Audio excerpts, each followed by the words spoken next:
Yo, welcome back to Parker Plays. I hope you guys are having a great day.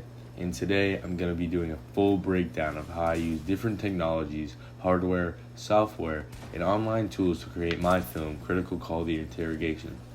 Now this is going to be a really in-depth explanation for everything that went into the process, all the challenges I faced, and how I overcame them. So if this helps you out at all, make sure to like and subscribe, and let's get into it, baby. Alright, so starting with the hardware side of things, basically the equipment we used to actually film the project. For the entire film, we used an iPhone 15. One of the biggest advantages of using a phone was how accessible and easy it made everything. We didn't need any super expensive cameras or complicated setups. The iPhone already has the high quality camera, so we were able to get solid footage just using something we already had.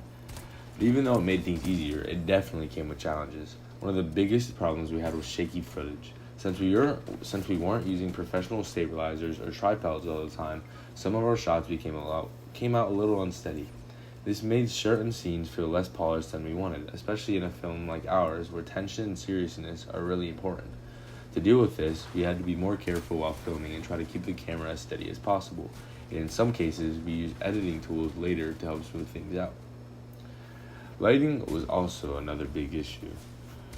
Since we weren't working with professional lighting equipment, we had to rely on whatever lighting was available in our location. Sometimes this meant scenes were too dark or the lighting didn't match between shots. This became a problem, especially for continuity, because the mood of a scene could change from just the lighting differences.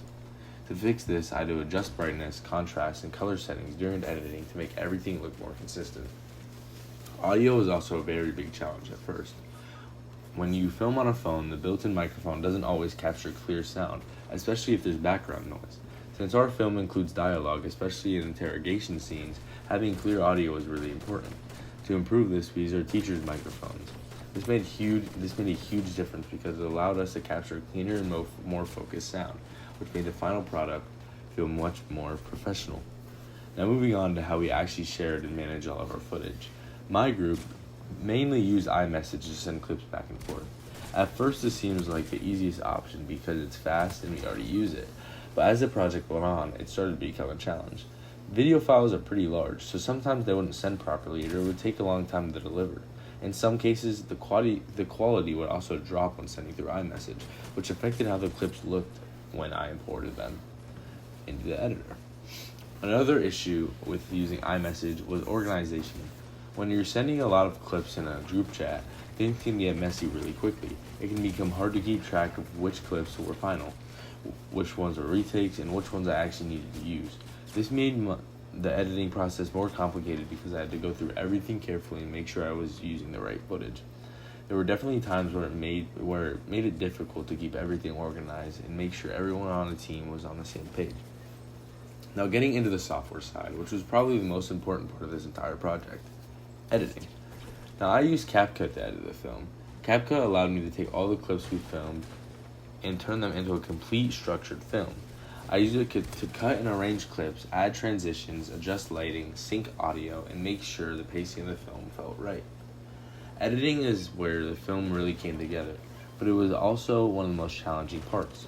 One of the main issues I ran into was exporting the video. There were multiple times where CapCut wouldn't let me export the project, which was really frustrating because it slowed down the entire process. I had to keep retrying, sometimes closing and reopening the app and figuring out what was causing the problem. This taught me a lot about problem solving and being patient with technology because things don't always work out perfectly the first time. I also had to make a lot of adjustments during editing to fix the issues from filming.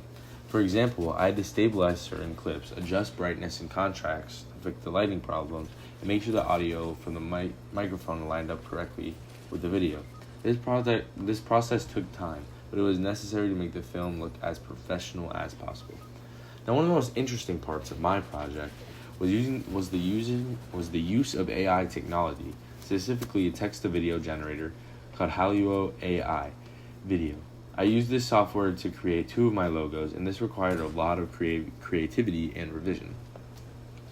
For my first logo, I wrote a prompt describing exactly what I wanted. I told the AI to create a camera rotating around a film reel, and then have that film reel transform into the words Ace Media Studios with a black and purple sky background.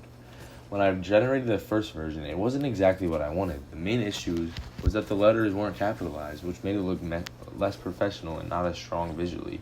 So I had to go back and revise my prompt. Horrible process. This meant being more specific and making sure I clearly described how the text should appear. After refining my instructions and regenerating the video, I was able to get a result that matched my vision. This process showed that AI isn't just about typing something once and getting a perfect result. You have to guide it, adjust your prompts, and refine your ideas. For my second logo, I created a much more detailed prompt. I described a scene where a man was with his back turned, wearing handcuffs, walked into a prison cell. And after the door shuts on its own, the words Hidden Truth Films appear, and the entire scene is in black and white noir style, which matched the tone and the genre of my film.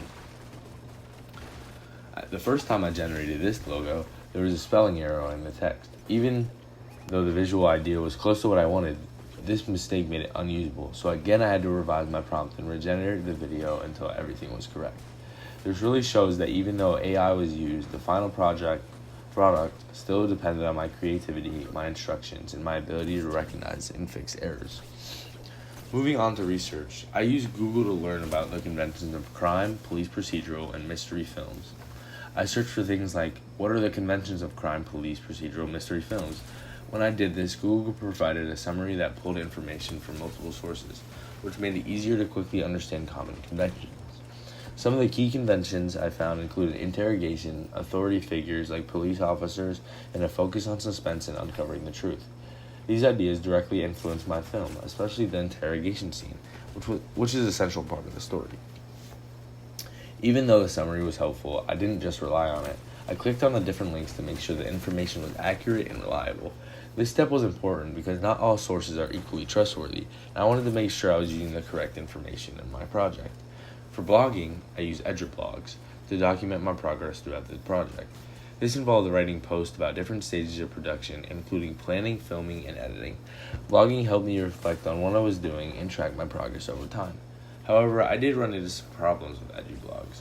Sometimes there were issues with uploading content or formatting posts correctly, which meant I had to go back and redo the parts of my work. Even though this was frustrating, it helped me learn how to use the platform more effectively.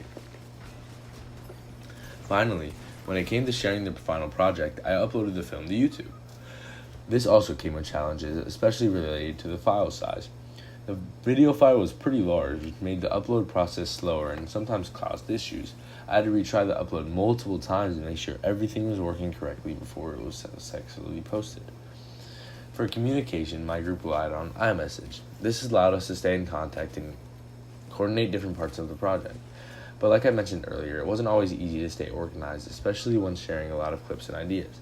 There were times when communication could have been clearer, but we were still able to work through it and complete the project. Overall, this project really showed me how important technology is in film production. Every part of the process, from filming to editing to creating logos to researching to sharing the final product, relied on different types of technology. Even though I faced challenges with things like shaky footage, lighting, audio, exporting, AI errors, and uploading, I was able to overcome them by adapting, revising my approach, and learning how to use each tool more effectively. So guys, that's it. If you made it all to the end, I appreciate you so much. So make sure to like, subscribe, and I'll catch you guys in the next one. God bless.